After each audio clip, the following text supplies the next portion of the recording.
There is a sound a horse makes when an arrow pierces its lung. Not a scream. Something wetter, more terrible.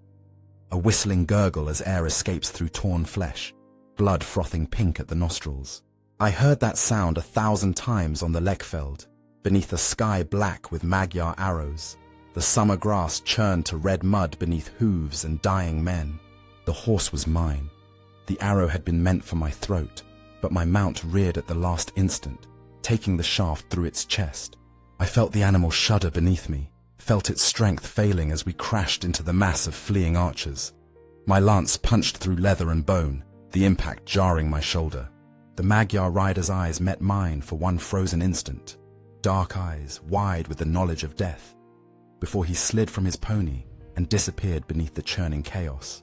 That was the moment I understood what we had done. Not merely won a battle, we had ended an age of terror.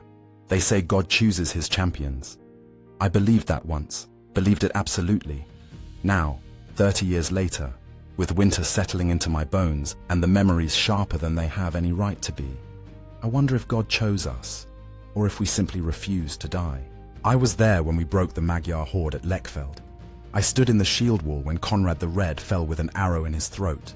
I pursued the fleeing pagans through the flooding rivers, my sword arm heavy with killing.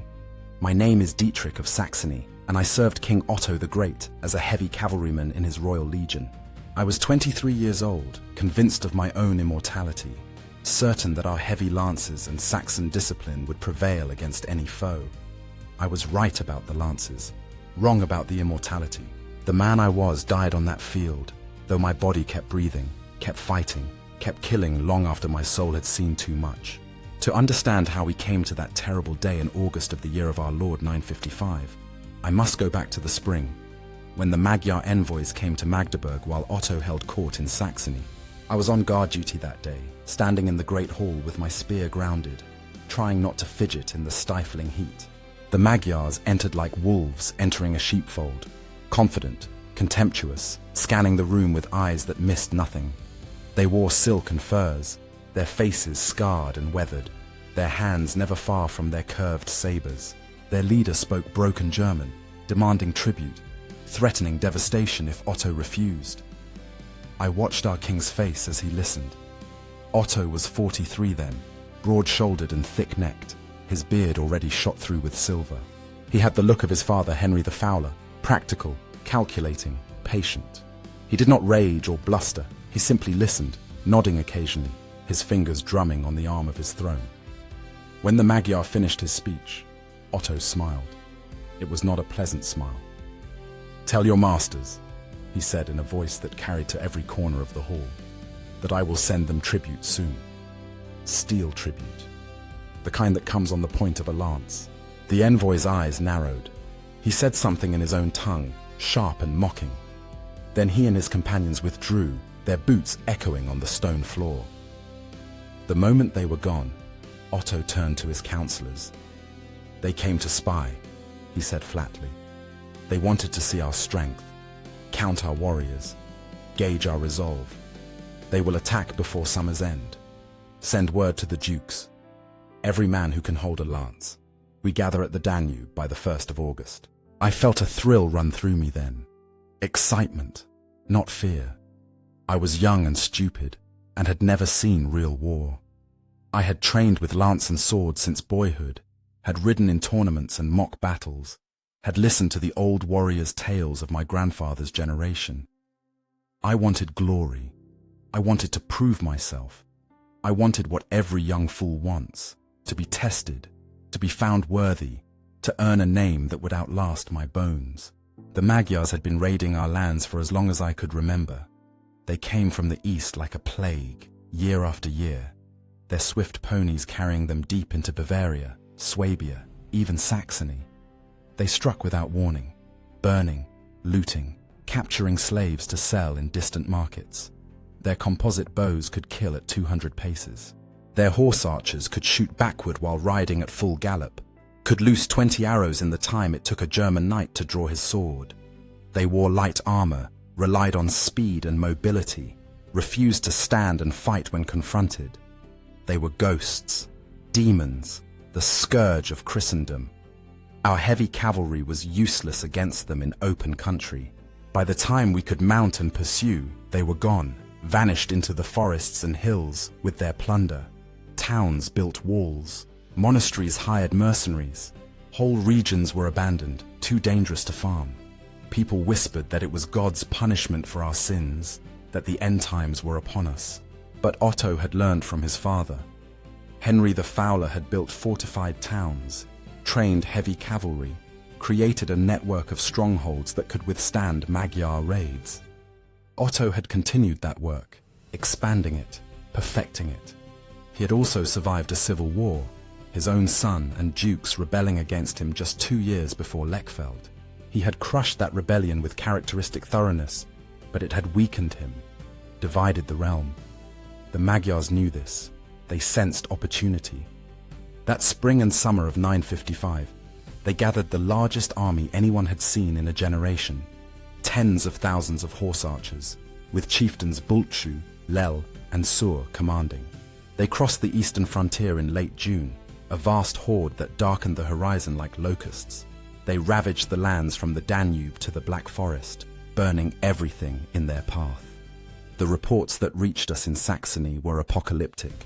Entire villages slaughtered, churches desecrated, women and children dragged away in chains. The Magyars were not raiding this time. They were invading. They wanted to draw Otto into open battle, to destroy the German army once and for all, to break the back of Christian resistance in the west. Otto took his time. He gathered his legions at the Danube, near Neuburg and Ingolstadt, refusing to be rushed. I rode south with the Saxon contingent, 3,000 heavy cavalry, the finest warriors in Germany. We wore mail hauberks that hung to our knees, iron nasal helms, carried long lances and round shields bossed with iron. Our horses were massive beasts, bred for power, not speed, capable of punching through infantry lines like battering rams. We were the hammer of the realm, and we knew it. The march south took weeks. We rode through country already ravaged by Magyar raids, burned fields, empty villages, bodies left for the crows. The smell followed us, day after day. Smoke and death and the sweet sick stench of corruption. At night, camped in the fields, the veterans would talk about previous battles, about the terror of facing Magyar arrows, about friends who had died with shafts through their throats or eyes. I listened and tried to imagine what it would be like, tried to prepare myself. I could not. No one can. By early August, Otto had assembled his army, 8 legions, totaling perhaps 8,000 cavalry. Bavarians under Duke Henry, Otto's brother. Franks and Lotharingians under Conrad the Red, Otto's former son-in-law who had rebelled and been forgiven. Swabians under Duke Burchard. Bohemians under Prince Boleslaus's son. And us Saxons, the king's own, the core of his power. Each legion carried banners blessed by bishops, marked with crosses and saints.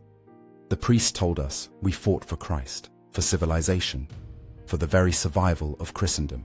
Bishop Ulrich of Augsburg sent word that the Magyars had laid siege to his city, that he was holding but could not last much longer. Otto ordered the advance. We marched south along the Lech River, knowing the enemy was close, knowing battle was imminent. On the eve of the Feast of St. Lawrence, August 9th, we made camp near Augsburg, so close we could see the smoke from the siege fires rising above the trees. Otto called his commanders together. I was not privy to their council, but I saw them emerge afterward, their faces grim and determined. Conrad the Red looked like a man redeemed. He had betrayed Otto during the rebellion, had seen his duchy stripped away, had been forced to beg for mercy. Now, he had a chance to prove his loyalty, to wash away his shame in Magyar blood. He walked through the Frankish camp that evening, speaking to his men, gripping shoulders, looking each warrior in the eye. When he passed our Saxon lines, he stopped and stared east, toward where the enemy waited. "Tomorrow," he said to no one in particular, "tomorrow we end this." That night we fasted. It was St. Lawrence's day, and tradition demanded it. We knelt in the dark, praying, making our confessions to the priests who moved among us. I confessed my sins, pride, lust, anger, the usual failings of young men. The priest absolved me, marked my forehead with ash, told me to fight with courage and die with honor if God willed it. I lay awake most of the night, listening to the camp sounds, horses nickering, men coughing, the distant howl of wolves. My mail hauberk was laid out beside me, 30 pounds of linked iron rings that would cook me in the summer heat, but might stop an arrow. My lance stood upright, its ash shaft smooth from years of use, its steel point freshly sharpened. My sword hung from my saddle, a simple spather my father had given me when I took my warrior's oath. I thought about dying. I thought about killing. I wondered which I would do first. Dawn came grey and hot, the sky heavy with clouds that promised rain, but delivered only oppressive humidity. We rose in silence, donned our armor, mounted our horses. Otto himself carried the holy lance, the sacred relic said to contain a nail from the true cross. He raised it high, and 8,000 voices roared. We advanced through the woods toward Augsburg, the legions stretched in a long column. The Bohemians rode rear guard, protecting our baggage train, the wagons full of supplies, plunder from earlier campaigns, the camp followers and servants. The forest was thick with oak and ash, the ground soft with leaf mold. We moved slowly, carefully, knowing the Magyars were near, expecting ambush at any moment. The first screams came from behind us. I twisted in my saddle, saw chaos erupting at the rear of the column. The Magyars had circled through the woods and hit the Bohemians. Thousands of horse archers loosing arrows at point-blank range, then wheeling away before the heavy cavalry could respond. The Bohemian prince tried to rally his men, but they were scattered, their horses panicking, arrows falling like rain. I saw men tumbling from saddles, saw horses screaming and thrashing with shafts in their flanks. The baggage train dissolved into chaos, drivers whipping their oxen, trying to flee, wagons overturning, supplies spilling into the dirt. The Magyars swarmed over the wreckage, plundering, laughing, shooting down anyone who resisted. For a moment, it seemed the whole army might collapse into panic. Then Conrad the Red acted. He wheeled his Frankish legion about and charged straight into the Magyar plunderers. I watched from my position in the Saxon ranks, too far away to help, close enough to see the impact. Heavy cavalry hitting light horse archers in close quarters is not a battle. It is a slaughter. The Franks ploughed through the Magyar riders like scythes through wheat, lances punching through leather armor, swords cleaving skulls and shoulders.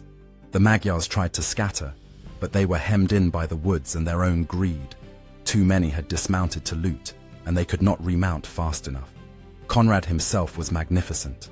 He rode at the front, his banner streaming, his sword rising and falling in red arcs. He killed a Magyar chieftain in single combat, seized the man's banner, held it high as a trophy. His men roared and pressed forward, driving the enemy back, recovering the plundered supplies. It was a stunning reversal, a moment of heroic leadership that stabilized the entire army. But Conrad paid for it. As he turned to ride back to his legion, loosening the straps of his hauberk to ease the terrible heat, a Magyar archer fired one last shot. I saw the arrow's flight, a dark line against the grey sky. It took Conrad in the throat, just above his collar, punching through flesh and windpipe. He swayed in his saddle, his hands coming up to clutch at the shaft, blood pouring between his fingers. Then he fell. His men caught him, lowered him to the ground, but there was nothing to be done. The arrow had severed the great vessels in his neck. He died in their arms, choking on his own blood, his eyes still fierce and defiant. They say his last words were a prayer. I hope that is true. Conrad's death should have broken us. Instead, it enraged us. Otto himself rode back to where the Franks stood around their fallen duke, and he dismounted, knelt beside the body, and closed Conrad's eyes with his own hands. Then he stood, and his voice rang out across the army like a trumpet blast. Conrad the Red has paid the price of loyalty. He has washed away his sins in blood. He dies a hero of Christ and Germany. Will we let his death be meaningless? Will we let these pagan dogs escape justice? 8,000 voices answered him, a roar that shook the trees. We would not. Otto remounted, raised the holy lance, and ordered the advance. We burst from the woods onto the Lechfeld, a broad, flat plain stretching between the Lech River and the city of Augsburg. The Magyar army was there, waiting for us. God in heaven. There were so many of them. They stretched across the plain in loose formations, thousands upon thousands of horse archers on their swift ponies, their banners rippling in the wind, their armor glinting dully in the grey light. They began to chant, a rhythmic, guttural sound that rose and fell like waves. They beat their swords against their shields, stamped their feet, whipped their horses into a frenzy. It was meant to terrify us. It worked. I felt my bowels turn to water. My hands shook on the reins. My horse sensed my fear and danced sideways, tossing its head. Around me, I could hear men praying, cursing, calling on the saints. The veterans sat calm and grim, but I could see the tension in their shoulders, the white-knuckled grips on their lances. This was not a raid, this was Armageddon. Otto formed us into legions, each a solid block of heavy cavalry. Bavarians on the left, Swabians in the center, Franks, now under Burchard's command, on the right, and the Saxon Royal Legion, Otto's own, on the far right flank. Our orders were simple. Advance at the trot, maintain formation, do not charge until the signal. The Magyars would try to break us with arrows, draw us into a pursuit, scatter us, and kill us piecemeal. We had to stay together, had to accept casualties, had to trust in our armor and our discipline. Easy to say, hard to do when the arrows start falling. We advanced, 3,000 Saxon cavalry moving as one, our lances upright, our shields locked, our horses shoulder to shoulder. The ground trembled beneath us. The dust rose in choking clouds. Ahead, the Magyar line rippled and shifted. Then they attacked. Not with a charge. They were too smart for that. They came at us in swarms, riding parallel to our line, loosing arrows in continuous streams, wheeling away before we could close. The arrows came in dark clouds, whistling, hissing, striking shields and armor and flesh with terrible variety of sounds. Thunk, crack, ping, scream.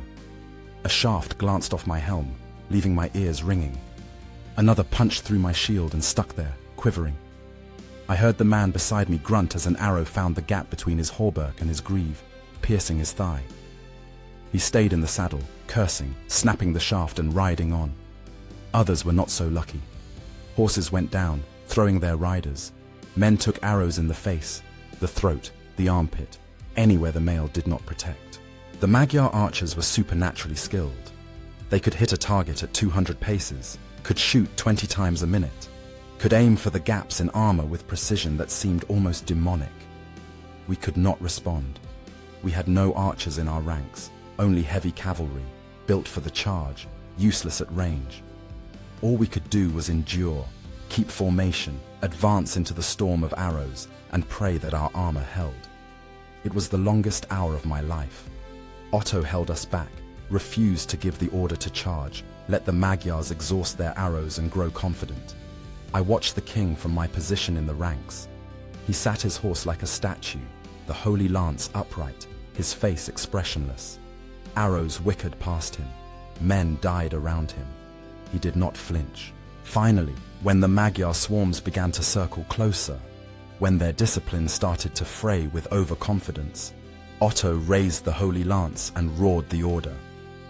Charge! For Christ and Saint Michael, charge! We surged forward, 3,000 tons of horseflesh and iron and fury unleashed in one terrible moment. The Saxon war cry tore from our throats, a wordless roar of rage and fear and release. We went from trot to canter, to gallop in heartbeats. The ground shook, the dust rose like a wall. The Magyars saw us coming and tried to scatter, but they were too close, too confident, too slow. We hit them like the wrath of God. My lance took a Magyar archer full in the chest, lifting him from his saddle and hurling him backward. The shaft shattered on impact, and I dropped the useless wood and drew my sword. Around me, the Saxon wave crashed into the Magyar line and shattered it. Heavy cavalry against light horse archers in close combat is no contest. We were bigger, heavier, better armored. Our horses were trained for battle, theirs for speed. Our swords cleaved through their leather and scale armor like parchment.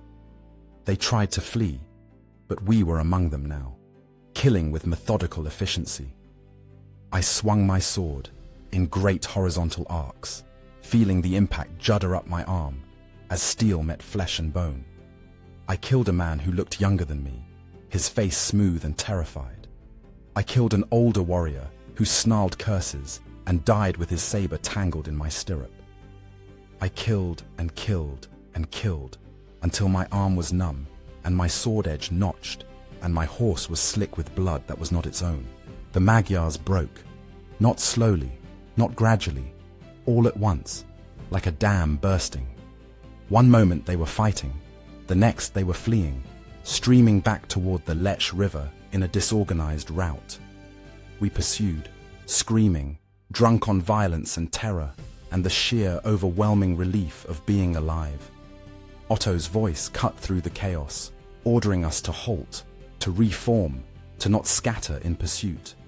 Most of us heard, some did not. I saw individual knights riding hell for leather after fleeing Magyars, cutting them down from behind, too crazed to care about orders. But the bulk of the army held, reformed into legions, and began the methodical work of finishing what we had started. The Magyars retreated across the Lech, splashing through the shallow fords, trying to put the river between themselves and our swords.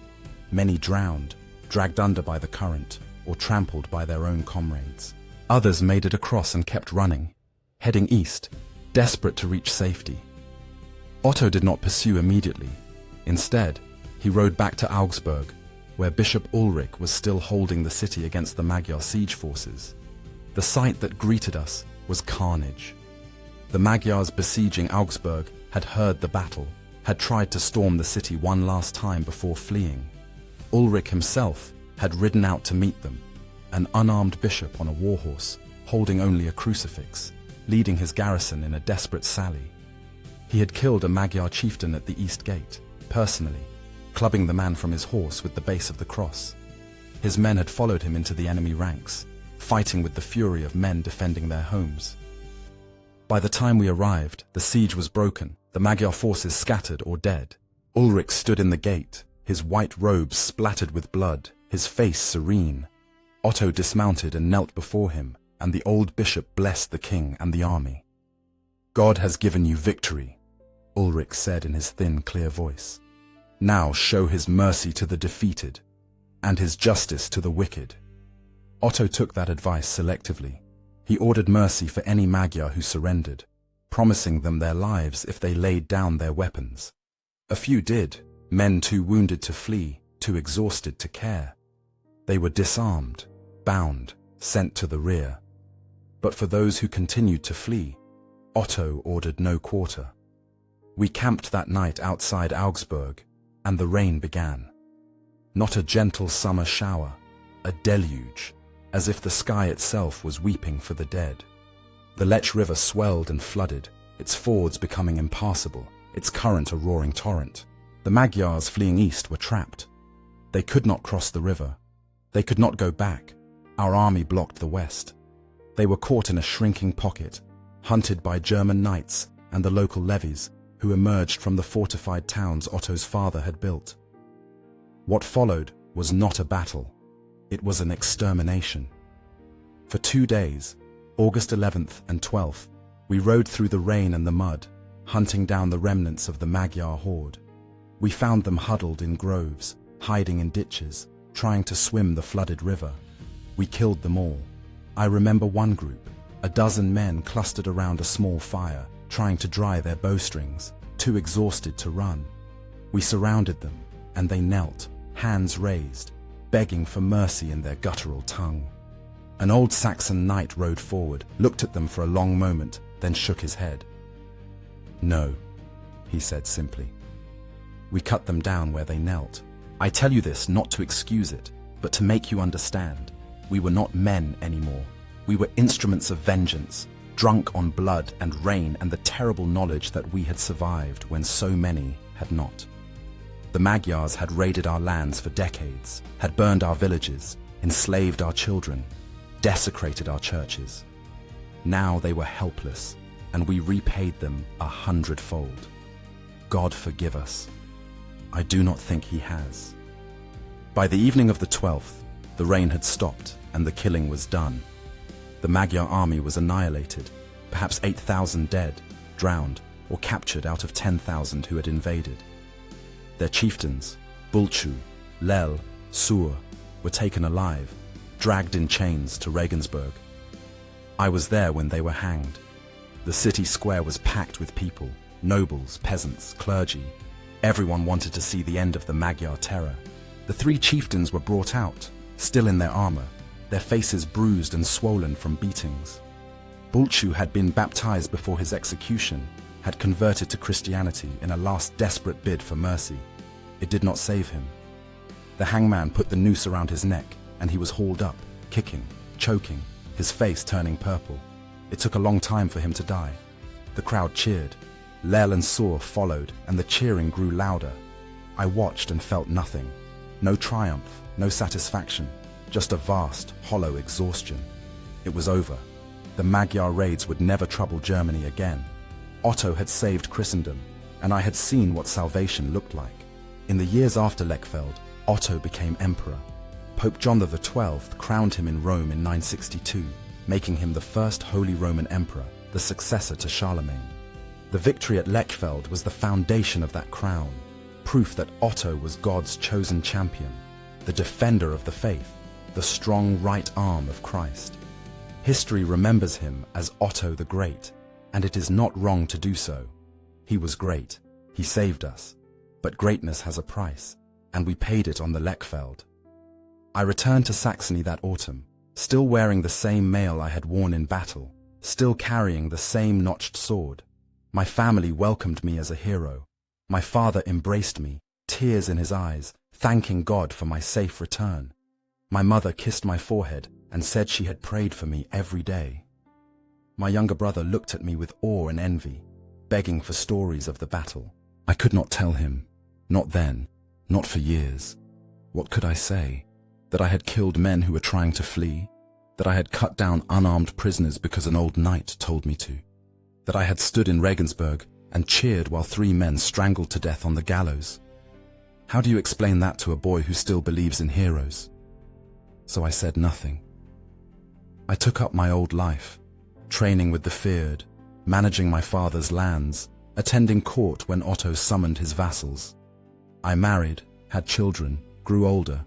The nightmares faded, but they never disappeared entirely. Even now, 30 years later, I sometimes wake in the dark, hearing that wet, gurgling sound a horse makes when an arrow pierces its lung. I see Conrad the Red falling, blood pouring through his fingers. I see the Magyar boy with the smooth face dying on my sword. I see the kneeling men in the rain, begging for mercy they would not receive. People say Lechfeld was a miracle, a sign of God's favor. Perhaps they are right.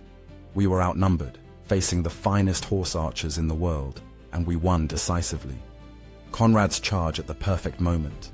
Otto's discipline holding the army together through the arrow storm.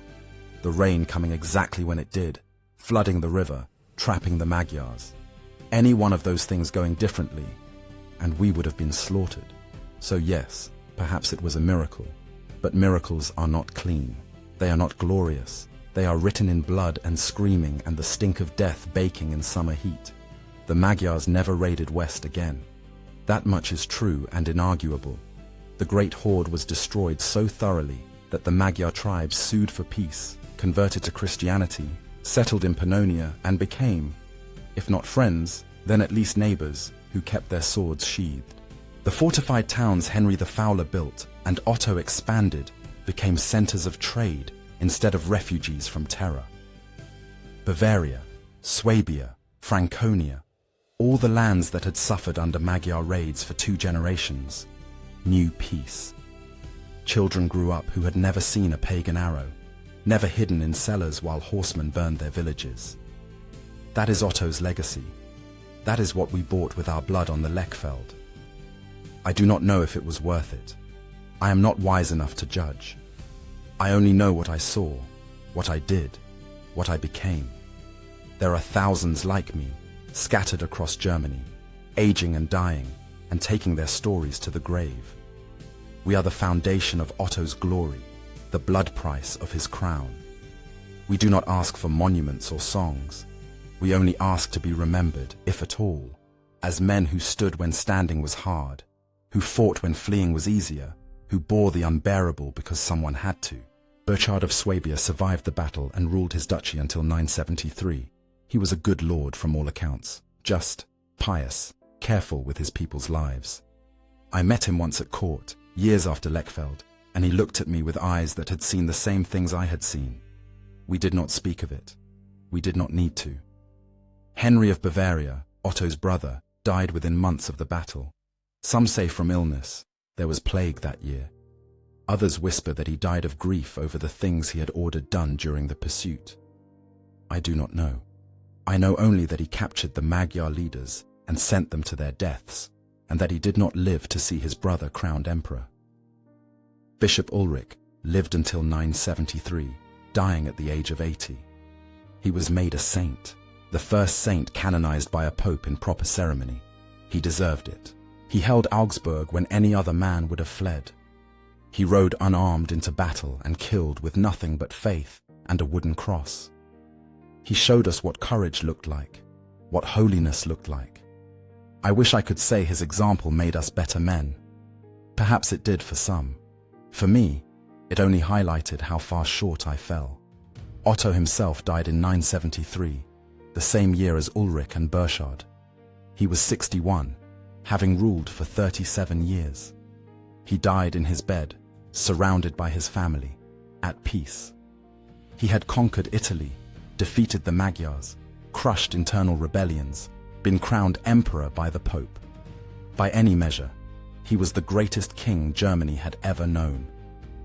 I wonder if he dreamed, in those final nights, of the Lechfeld. I wonder if he saw the fields of corpses, heard the screaming of wounded horses, smelled the smoke and blood and shit. I wonder if he thought the price was worth paying. I have spent 30 years trying to answer that question for myself. Some days I think yes. I walk through a Bavarian market town, see children playing in streets that were burned and empty in my youth, hear merchants haggling in peace, watch farmers bringing in harvests from fields that were once too dangerous to plow. I see the churches, the monasteries, the schools. I see civilization, order, the rule of law instead of the law of the strongest. That is what we fought for. That is what we won.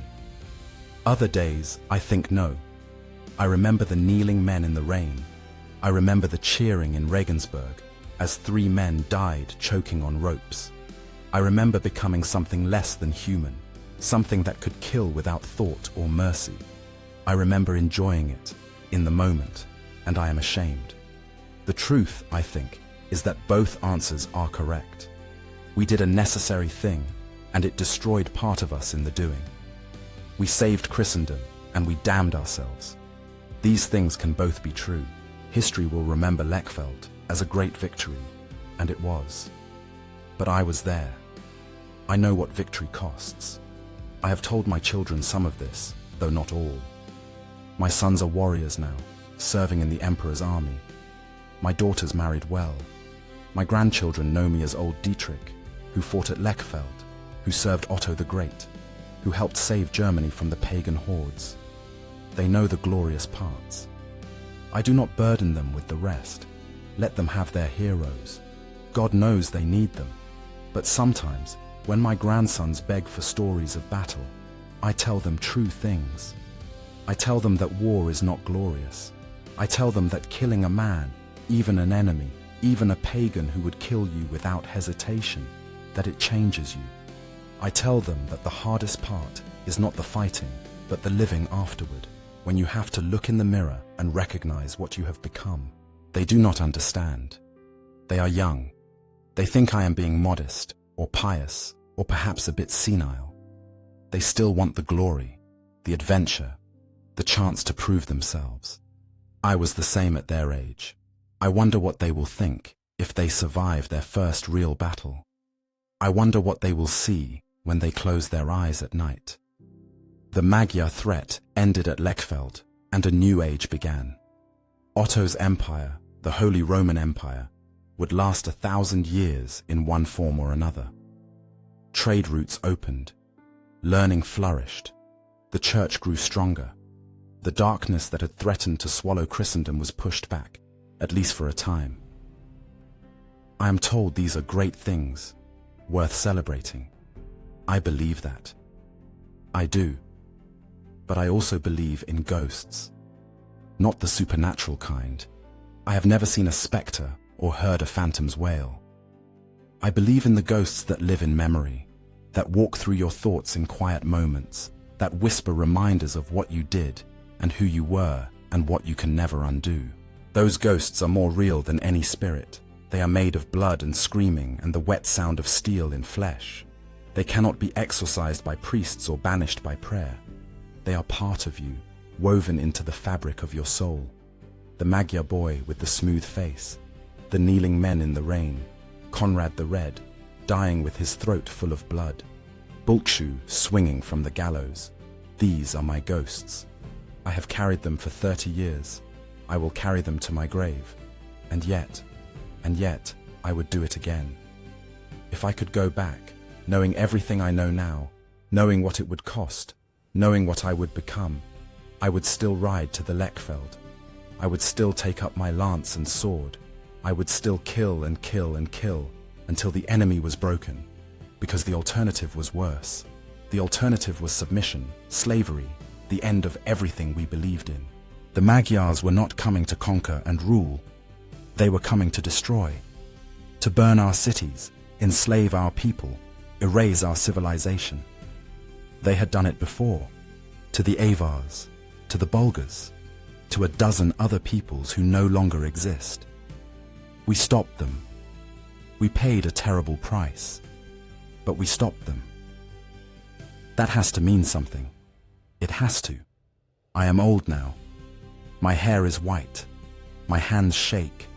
My knees ache in the cold. I will not see many more winters. When I die, I will be buried in the churchyard near my village, under a simple stone that will say Dietrich of Saxony, who served King Otto at Lechfeld. My grandchildren will remember me for a generation, perhaps two. Then I will be forgotten, my name lost, my deeds fading into the general mass of history. That is as it should be. I am not a hero. I am a man who did what was necessary, who survived when many did not, who carried the weight of it for the rest of his life. There are thousands like me, scattered across Germany, aging and dying, and taking their stories to the grave. We are the foundation of Otto's glory, the blood price of his crown. We do not ask for monuments or songs. We only ask to be remembered, if at all, as men who stood when standing was hard, who fought when fleeing was easier, who bore the unbearable because someone had to. The Battle of Lechfeld saved Western Christendom. That is what the chroniclers will write, and they are not wrong. But they will not write about the nightmares, the guilt, the slow poison of memory. They will not write about the cost. I have written it here, in these words, so that someone might know, so that someone might understand. We won at Lechfeld. We broke the Magyar horde. We ended an age of terror and began an age of glory. And it nearly destroyed us. Remember that. When you sing your songs of victory, remember the price. Remember the men who paid it. Remember that salvation is not clean, that righteousness is written in blood, that even just wars leave scars that never fully heal. I was there. I saw it. I did it. God forgive me, I would do it again. That is my testimony. That is my truth. Do with it what you will.